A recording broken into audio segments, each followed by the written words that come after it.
quero ser breve na palavra. Você me trouxe a sua Bíblia, Gálatas, capítulo 1. Carta de Paulo aos Gálatas, capítulo 1.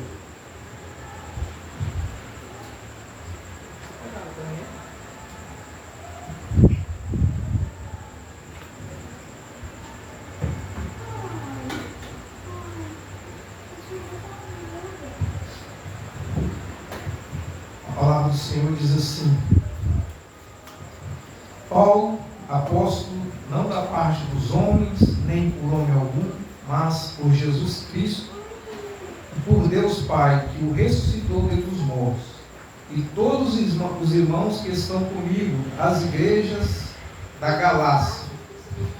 Graça a vós e paz da parte de Deus Pai e nosso Senhor Jesus Cristo, o qual se deu a si mesmo por os nossos pecados, para nos livrar do presente século mal, segundo a vontade de Deus nosso Pai, ao qual seja dada glória para todo o sempre. Amém. Versículo 6. Maravilho-me de que tão depressa passasse daquele que vos chamou a graça de Cristo para outro evangelho, o qual não é outro, mas há alguns que vos inquietam e querem transtornar o evangelho de Cristo.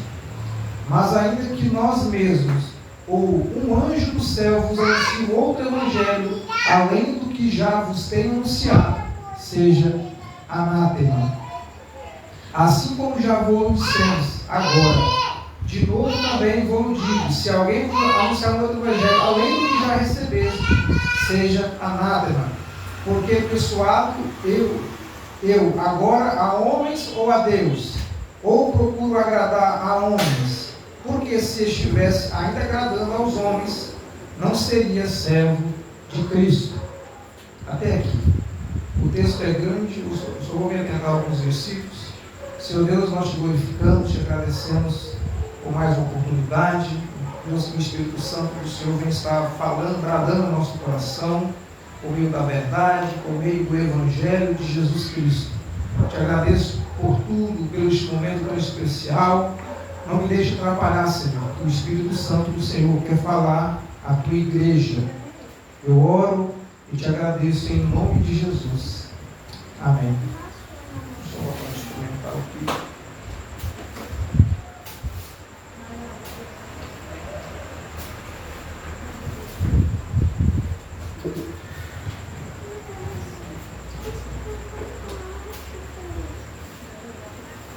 Ativado um pouco.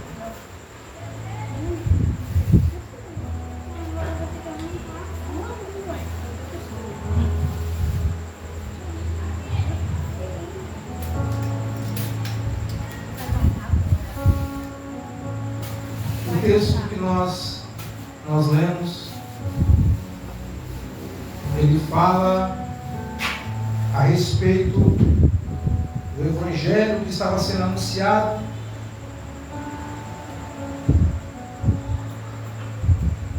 Paulo aqui, ele está exortando aos Gálatas, à igreja, porque havia falsos mestres, pessoas que estavam introduzindo doutrinas que não era o Evangelho de Jesus Cristo. Então Paulo, ele confronta ali, por meio da carta, escreve a carta aos Gálatas, por ser uma região onde havia muitos judeus que haviam se convertido ao cristianismo, mas eles ainda continuavam com os costumes, as práticas da antiga aliança. Por exemplo, a circuncisão. Inclusive Pedro, ele tem um evento, eu não me lembro o capítulo, o texto, mas tem um evento que Pedro estava aguardando o almoço. E a palavra que Pedro sobe para o terraço para orar. Só que quando ele sobe para o terraço para orar, o Senhor mostra para ele um lençol. E nesse lençol descia do céu cheio de animais. E eram animais que, segundo os costumes, as tradições judaicas, eram animais que eram imundos. Animais que não se podiam se alimentar. Mas aí a palavra fala que Deus fala com o apóstolo Pedro. Pedro, está vendo esse lençol cheio de animais? Mata e come. E Pedro falou: nunca, Senhor, eu faria isso, porque são considerados animais imundos. Aí o Senhor responde para ele: mas o que é imundo? Aquilo que eu abençoei. Só que o Senhor estava falando para Pedro, ele não estava citando um exemplo literal de animal. Estava falando que o povo judeu e o povo gentil agora não faziam uma distinção entre eles.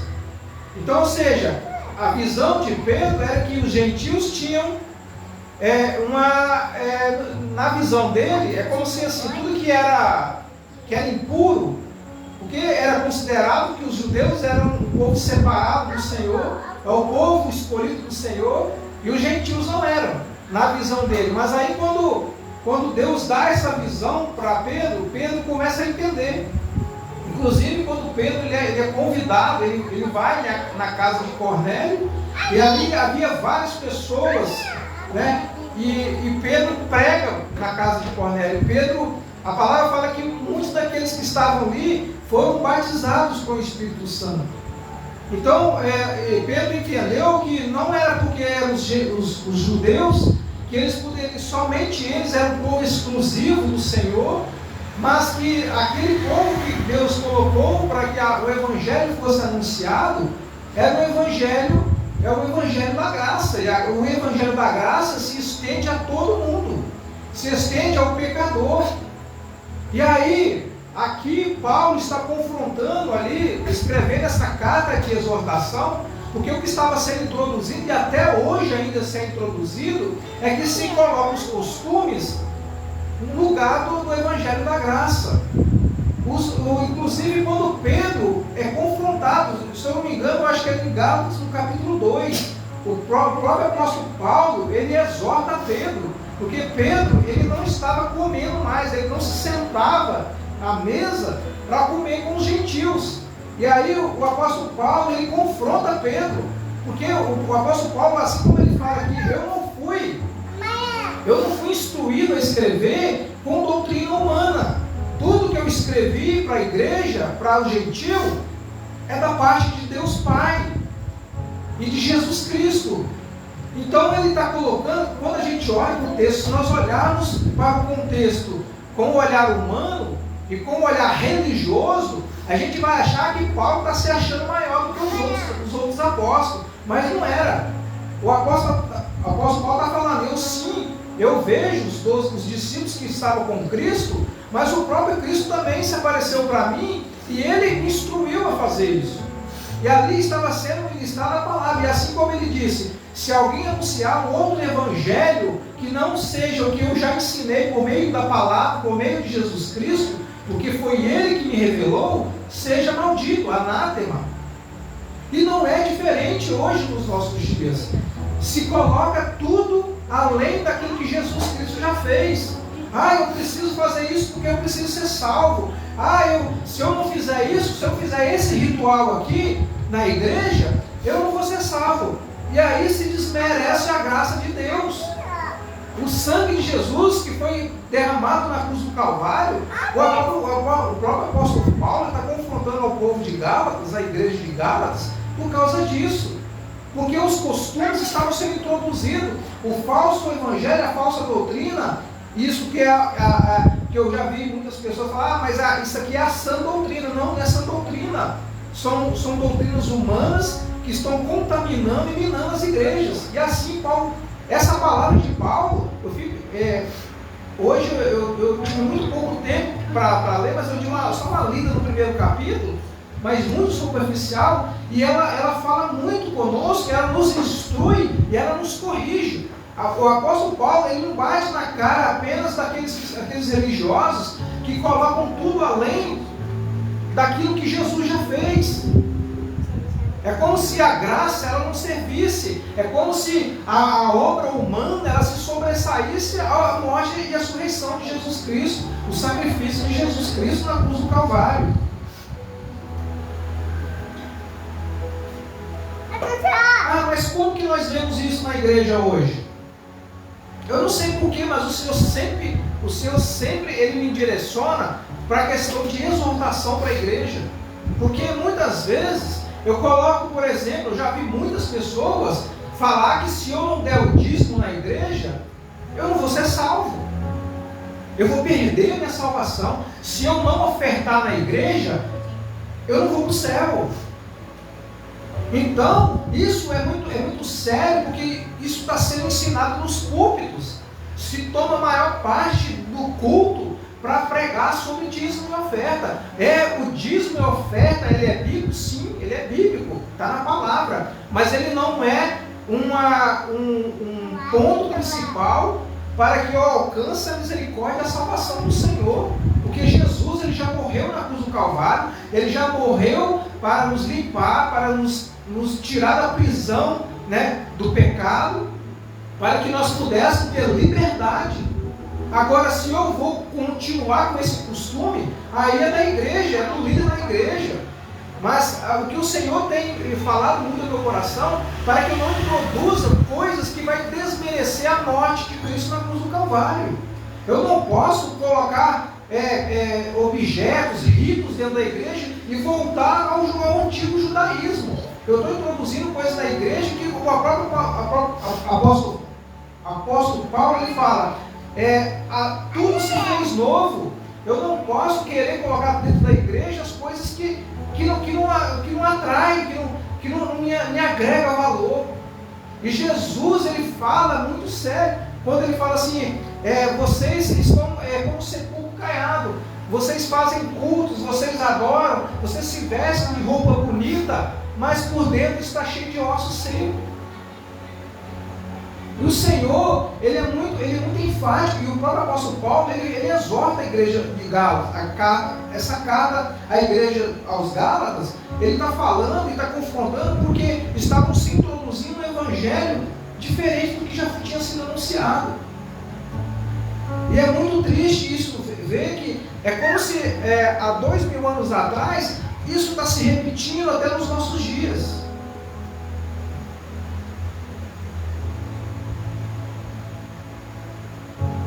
Ele fala assim no versículo 3, porque já ouviste qual foi antigamente a minha conduta no judaísmo, como sobremaneira perseguia a igreja de Deus e a assolava, e na minha nação excedia em judaísmo em muitos da minha idade, sendo extremamente zeloso nas tradições de meus pais. Mas quando aprouve a Deus, que desde o ventre da minha mãe me separou e me chamou pela sua graça,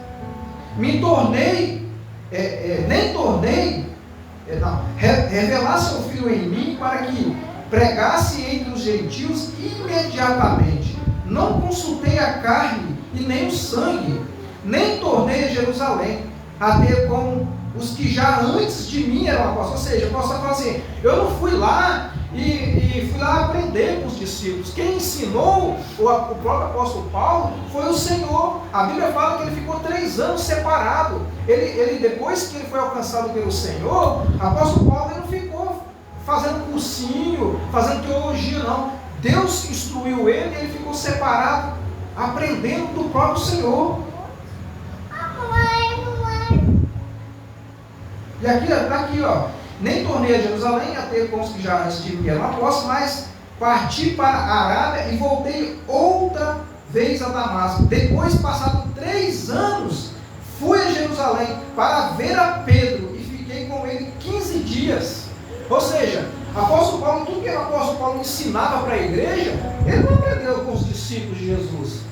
É porque o próprio Cristo, o próprio Deus instruiu ele por meio da revelação que ele passasse para a igreja.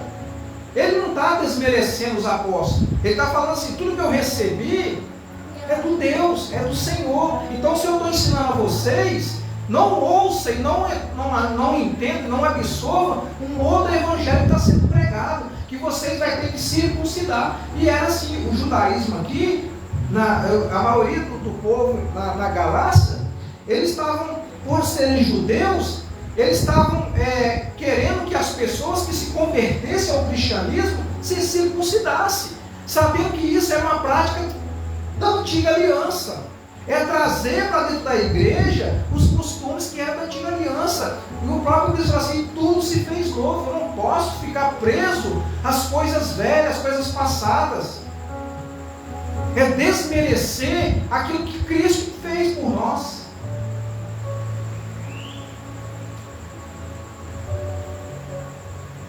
E ele fala assim no versículo 19: eu não vi a nenhum outro dos apóstolos, senão a Tiago, irmão do Senhor. Ora, acerca do que vos escrevo, eis que diante de Deus testifico que não minto.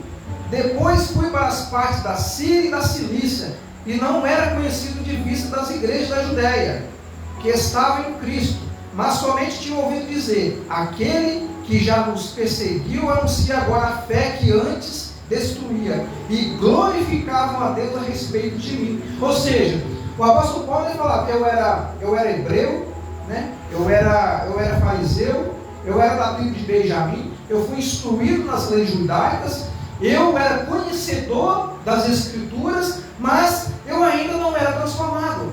Eu sabia de tudo. Ou seja, o que a apóstolo está falando? O apóstolo Paulo está falando: eu era um teólogo, eu era um doutor em teologia, mas eu não tinha experiência com Deus.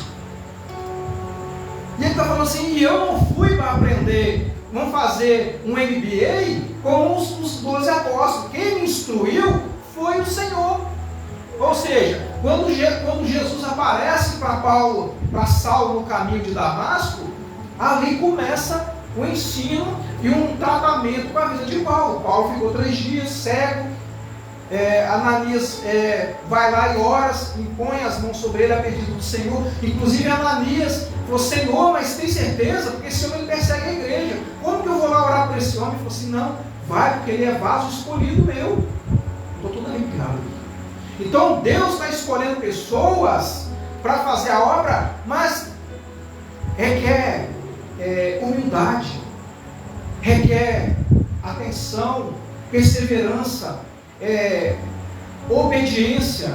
O que Paulo está falando aqui: eu não preciso querer aparecer e falar assim: olha, eu sou conhecedor, eu tenho boa dicção, eu subo no púlpito para pregar, eu falo de forma eloquente, mas disso não adianta. Paulo está falando assim: se vocês ensinaram outro evangelho que já foi ensinado na palavra, seja maldito. E é o que está sendo pregado, anunciado hoje. Eu não posso subir aqui no altar e falar que dízimo vai levar as pessoas para o inferno. Se as pessoas não vão dar o dízimo na igreja, isso sim é uma dificuldade para que as pessoas possam se apegar ao dinheiro. Agora, eu não posso achar que, porque a própria palavra fala, porque eu preciso ou adorar a Deus ou a Mamon. Eu escolho que eu vou adorar. Agora, eu sou um cristão, mas eu vejo que muitas pessoas não têm condição de dar o dízimo na igreja. E aí, eu vou pressionar essa pessoa a dar o dízimo, porque eu vou estar pressionando ela vai dar por obrigação. Porque, assim como o próprio apóstolo fala, cada um contribua segundo propôs no seu coração, não com tristeza, porque Deus ama quem dá com alegria. E a Bíblia fala, a própria Bíblia fala, porque Deus é amor. Deus, ele não tem amor, ele é amor. Ele me ama incondicionalmente, não importa o que eu faça. Eu sempre dou um exemplo: imagine um pai que tem um filho. E o filho vai para a escola e ele tem uma avaliação. E aí o pai, ele espera que o filho tire nota boa, tire nota 10. Mas quando ele chega em casa, o filho está triste. E ele fala: pai, eu tirei 5 na prova. E o fato desse filho tirar 5 na prova, o pai não vai deixar de amar ele, porque ele tirou 5 na prova. Porque o amor de Deus é comparado a isso. Nada do que eu faça vai fazer com que Deus me ame mais. E o que eu tenho que entender, que as obras que eu pratico, eu vou receber galardão. A Bíblia fala que todos aqueles que fazem a obra com amor, ele vai ser salvo e ele vai receber galardão. São premiações que o Senhor vai entregar para nós. Por isso que a Bíblia fala que muitos sentarão para julgar as nações. Ou seja, Talvez eu ou você que está assistindo a live, que está participando, talvez eu e você, um de vocês que estão sentados aqui, vai ser um juiz lá na eternidade, vai sentar para julgar as nações. Não sou eu que estou dizendo, é a Bíblia que está falando. E nós seremos como sacerdotes, como juízes para julgar as nações. Esse texto de Gálatas, eu li apenas o primeiro e parte do segundo capítulo, mas ele é muito profundo, porque é um grande ensino para nós e principalmente para a igreja. É por isso que muitos poucos vão pregar sobre esse texto na igreja. Quando vão pregar, vão tentar fazer uma manobra teológica para poder trazer bênção para a igreja, para dizer que Paulo está abençoando a igreja. Mas na visão bíblica, o que o apóstolo Paulo está fazendo, ele está dando chicotada. Ele está falando, pessoal, acerta. Vocês estão vendo as falsas doutrinas de demônios que são introduzidos na igreja, para que as pessoas caiam no pecado, se desviem do verdadeiro evangelho.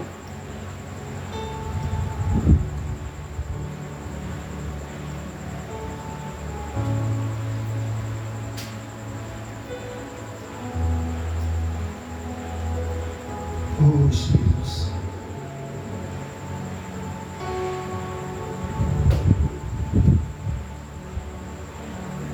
Aí no capítulo 2 eu quero sobre eu acho fantástico isso aqui. Eu posso falar assim: sabendo que o homem não é justificado pelas obras da lei, mas pela fé em Jesus Cristo, temos também crido em Cristo Jesus, para sermos justificados pela fé em Cristo, e não pelas obras da lei, porquanto pelas obras da lei nenhuma carne será justificada. Então o apóstolo está falando, não adianta você querer fazer as coisas pela carne. Se você não aceitar Jesus, não se arrepender dos seus pecados, você pode ser o homem mais caridoso do mundo. Você vai para o inferno. A palavra está dizendo aqui. Pois se nós que procuramos ser justificados em Cristo, nós mesmos também somos achados pecadores. O apóstolo Paulo está falando assim, ele é pecador. Não é que o apóstolo Paulo não está falando que nós não somos pecadores, que nós somos santos, que nós temos uma auréola na cabeça e nós estamos com um olhar no horizonte. Não, o apóstolo fala, nós somos pecadores. Mas não adianta eu pregar pelas obras, que a salvação é pelas obras. E aqui ele fala assim, pois se nós que procuramos ser justificados em Cristo, nós mesmos também somos mortos, também somos achados pecadores. É porventura Cristo ministro do pecado? De maneira nenhuma, porque se torna a edificar aquilo que destruir, constitui-me a mim mesmo transgressor. Ou seja, Jesus veio e me resgatou do pecado, morreu na cruz do Calvário, derramou seu sangue, ele foi morto pelo nosso pecado, e aí eu vou lá e volto a fazer tudo que eu fazia antes.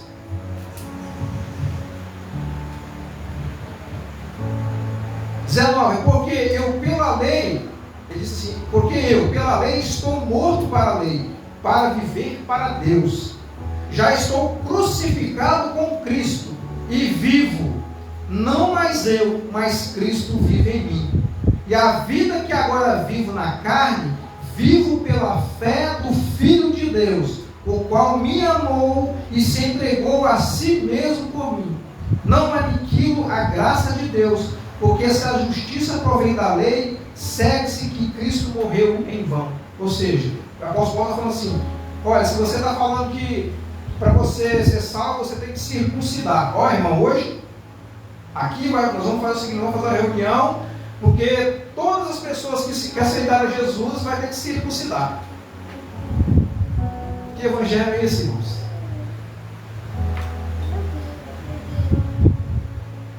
Ou o pastor fala assim, olha, se vocês não colaborarem com a obra, não ajudarem na obra, não der o dízimo, não der a oferta, você que é obreiro, que foi levantado para fazer a obra, não puder vir para o culto, não puder, estiver trabalhando, ou tudo que você fizer, se você não lavar a igreja, você vai para o inferno. É mais ou menos assim que a apóstolo Paulo está falando. É voltar, porque se nós formos olhar a lei, são mais de 600. Então ninguém era capaz de cumprir a lei. Mas a Bíblia fala assim, que Jesus não veio para abolir a lei. Ele veio para cumprir, tudo se cumpriu em Cristo. Ele não revogou a lei. Jesus, ele disse, eu não vim para revogar a lei, mas eu vim cumpri-las. Ah, mas então por que ele morreu na cruz? Aí fala que onde abundou o pecado, superabundou a graça. Tá? Mas aí Jesus no Sermão da Montanha, ele fala assim, lá no Antigo Testamento, se você cometesse um adultério, lá diz, não adulterarás. Aqui Jesus fala assim, se você olhar com intenção, você já adulterou. Então, ou seja, caiu ou aumentou a pressão? Aumentou. Então Jesus, ele não veio para abolir a lei. Ele cumpriu a lei, porque tudo estava profetizado nele. Eu já estou terminando. Então o texto, ele fala, eu fui induzido, né, a falar sobre esse texto, porque isso ardeu no meu coração. Inclusive eu até fiz algumas anotações a respeito do verdadeiro Evangelho. Eu fiz até algumas anotações a respeito do verdadeiro Evangelho, até fiz algumas anotações, só que eu anotei porque é muita coisa. Então assim, a maior mentira já contada sobre o Evangelho é que ele existe para melhorar a sua vida. Mas o verdadeiro Evangelho existe para mudar seu coração. Não é sobre autoestima, sucesso ou prosperidade. É sobre arrependimento, cruz e transformação. Aí o texto, né? Se alguém quer vir após mim, negue-se a si mesmo, tome a sua cruz e siga-me. Lucas 9:23. Tem outro aqui também que eu anotei. O Evangelho não foi criado para te fazer feliz, mas para te fazer santo. A felicidade é consequência da nossa salvação, não o motivo dela. Hoje muitos procuram o Evangelho para aliviar a culpa, mas não para abandonar o pecado. É isso que acontece todo dia. Hoje eu não estou muito bem, eu vou para a igreja. Aí ele vai lá, ele canta louvor, aí ele pede perdão a Deus. Senhor, eu clamo o sangue de Jesus. E aí amanhã eu continuo do mesmo jeito fazendo as coisas que eu fazia. Ou seja, o sangue de Jesus é só para tomar banho ali, e depois ele continua no pecado, levando a vida de pecado. Aí tem assim, o falso evangelho promete conforto, riqueza, aplausos, mas o verdadeiro evangelho te chama para morrer para si mesmo. Ele não te oferece um palco, ele te oferece um altar. Porque altar é onde você se sacrifica e coloca a sua vida como sacrifício vivo diante dele. O altar não é exibição, é sacrifício. Mateus 10:39. Quem achar a sua vida, a perderá. E quem perder a sua vida por amor de mim, achá-la. Mais uma que eu anotei aqui. O falso evangelho diz, você é bom, apenas precisa se encontrar. Mas o verdadeiro diz, você é pecador, precisa nascer de novo. A verdade é dura, mas é libertadora. Sem Cristo somos inimigos de Deus, não filhos. Ou seja, sem Cristo, eu não sou filho de Deus, eu sou inimigo dele, porque eu estou lutando contra ele. Romanos 3,10 fala assim, não há um justo, nenhum sequer. Vamos aqui, irmão. Isso aqui eu preciso ler, porque isso aqui é confrontador. Eu falo porque isso aqui me confronta. O evangelho moderno tenta encaixar Jesus no mundo, mas o verdadeiro evangelho te separa do mundo. Não há comunhão entre luz e trevas. Cristo não veio para te fazer popular, veio para te fazer uma nova criatura. A maior mentira é dizer que Deus quer realizar todos os seus sonhos, quando na verdade Ele quer matar os seus sonhos que te afastam dele. O evangelho não realiza vontades humanas, ele revela a vontade do Senhor. Aí está lá, Mateus 6,10, seja feita a tua vontade, assim na terra como no céu. Mais um aqui, irmãos. O falso evangelho exalta o homem, o verdadeiro evangelho exalta Cristo. Ele não é um trampolim para a sua glória, é a ponte que te leva de volta à presença de Deus. Efésios 2,8, pela graça sois salvos por meio da fé. Isso não vem de vós, é dom de Deus. Tem mais um aqui. O verdadeiro evangelho não promete uma vida sem dor. mas promete uma eternidade sem condenação. A cruz vem antes da coroa, o arrependimento vem antes da restauração. João 16,3: no mundo tereis aflições, mas tende bom ânimo, eu venci o mundo. E a conclusão aqui, irmão, que eu quero encerrar. Jesus não é um acessório, irmãos. Jesus não é um acessório que nós penduramos no pescoço, não é um acessório que nós colocamos no braço, não é um acessório que nós colocamos na cabeça como para tampar o sol. Ele é a própria vida. As mentiras que estão pregando, o evangelho distorcido, o evangelho anátema que está sendo anunciado. João 8,3. João 8,32. Conhecereis a verdade, e a verdade vos libertará. O que Deus está falando com nós através da carta de Paulo aos Gálatas é para que nós possamos refletir o que nós estamos trazendo como sã doutrina para a igreja. Se eu estou pregando a graça, se eu estou pregando o amor de Jesus Cristo por nós, ou se eu estou apenas aqui fazendo um teatro, ou se eu estou usando o púlpito como um balcão de negócio para que a igreja seja uma igreja próxima, porque a igreja dos nossos dias, a igreja não é um tribunal. O que nós vemos hoje nos nossos dias é a igreja como um tribunal, sabendo que o julgamento vai ser lá no fim dos tempos, lá no juízo do trono branco. Só que hoje que nós vemos, a igreja, ela está julgando ao invés de acolher as pessoas.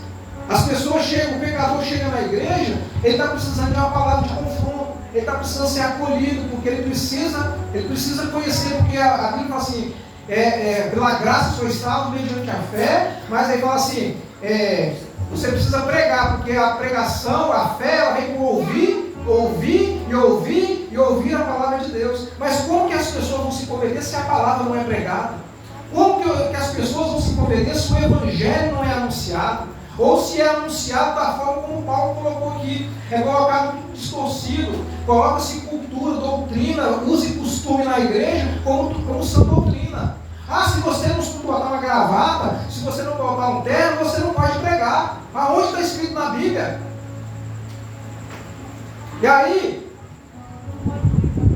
a pessoa sobe todo bonito no altar, as pessoas vão para a adoração, está tudo bonitinho, mas está com a vida em pecado, está na sujeira, está no lamaçal do pecado. E o que o Senhor ministrou no meu coração através dessa palavra é que nós possamos refletir, que nós não possamos voltar à antiga aliança, que nós possamos reconhecer o senhorio do Senhor Jesus. Jesus, ele não veio, irmãos, para nos dar liberdade do pecado. Ele veio para nos libertar do pecado.